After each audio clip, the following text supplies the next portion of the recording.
One of my favorite interviews at PIA is always Tom Noonan, because Tom's always got either the silliest or the most adventurous or sometimes the dumbest stories of anybody. So if you don't know Tom Noonan is one of the USPA national directors now. Yep. Very, very cool. But the thing that I think you're best known for is your skydives over the tallest mountain in the world. We've been going there for 6 years now, over Skydive Everest Expedition. I guess we're Everest Skydive Expedition, and I'm just dyslexic. But yeah, we've been going there since 2008. We're going to make our 7th trip out there this October. Every year we go back, we seem to do something cooler and more exciting than the year before. 2 years ago we had Bill Booth join us, and we got him over the top of Mount Everest. And then this past year we brought Bill Coe and John LeBlanc from PD, and I was able to take Bill's daughter Laura on a tandem jump there, so that was pretty awesome. Excellent. We keep going higher with our landing areas. We landed sport parachutes at 15,000 feet this year, and we're going to go back next year and set a world record and land tandems at 15,000 feet. That's amazing. So you were landing higher than most people get out of the plane. Yep. We're actually thinking about landing a tandem there this year. When we went out there, we got great results with the sport canopies, but I couldn't find anybody to volunteer with me to go make that first tandem jump at 15,000 feet. So, well, now you're saying that like it's kind of an amazing feat. A lot of people watching this have no clue why that's a big deal. Explain. It's really hard to get there. To find a place that has a 15,000 foot landing area that's flat and grassy and has good wind conditions, there's not very many of them in the world, and the few that there are, there's not really an easy way to get there. So we've been really fortunate over the last like 5 or 6 or 7 years, however long we've been going out there, that the local Nepali government, the aviation commissions that we work with, and the local aircraft providers, they've literally given us every access we've asked for into the Himalaya, which is a very sacred region. So we're very blessed and honored to be a part of that process. And yeah, it's just been great. What about the canopies? If somebody wants to go up there and swoop their velo at 15,000 feet, what's going to happen? You may want to upsize a couple of sizes, although not as much as you would think you would. When we first started going there in 2008, we really didn't know what to expect. So we brought 300 square foot mains for our sport canopies. At one point, we even brought a 500 square foot tandem canopy, and they were up there forever.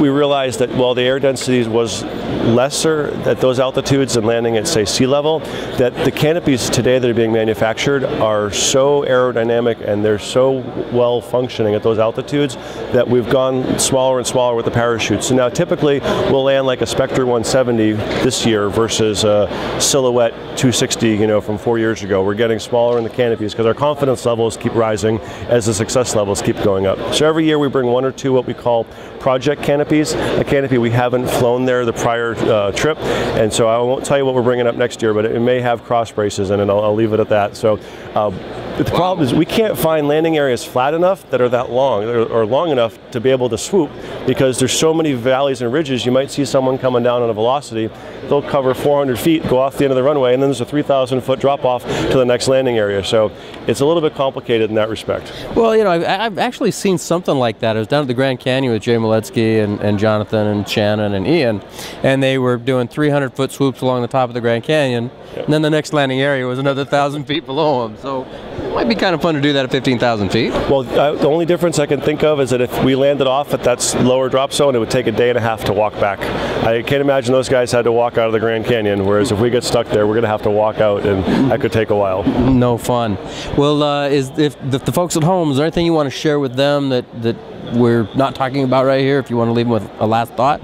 Yeah, my last thought, how lucky we all are to be a part of this process, whether it's USPA, a fun jumper, working for a manufacturer, a fun jumper in a drop zone, an instructor.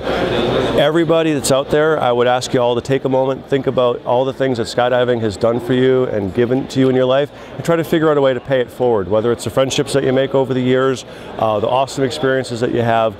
This sport is unique, and we'll hold that thought for a second. 8 o'clock and the exhibit hall is... I think that's a now call, yeah. But go ahead and finish your thought. Give us a break and go home so we can go home. So take a moment, appreciate what you have, think about your next great adventure. Most importantly, pay it forward. Help someone else in the sport accomplish what you've accomplished. And if I can leave you with that thought, I will have accomplished my mission today. So, great words. Couldn't agree with you more. Awesome. Thank you. Till next time.